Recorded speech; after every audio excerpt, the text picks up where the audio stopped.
Hey guys, it's a quick review of Gazebo. It's a 12 by 20. It's a 6 posts and it's by Domi company. So brown color, nice metal. It took me 2 days to assemble it. It's kind of a huge one.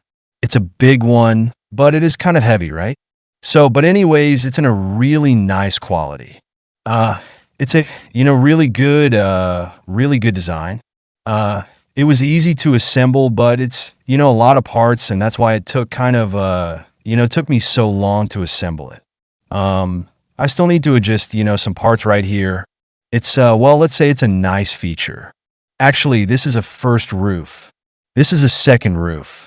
Right here, this is a space with a mosquito's net. So, hot air go away. Can just go away, and then the roof can breathe a little.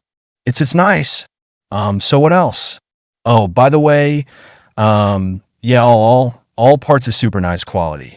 It was super good. And then again, it comes with another. Parts of mosquito's nest comes to each part of it. And then the second part, which is not here, it's the curtains. The privacy curtains comes here as well. I haven't just not yet, didn't put it yet on the gazebo. So overall, that's a super nice, really quality product.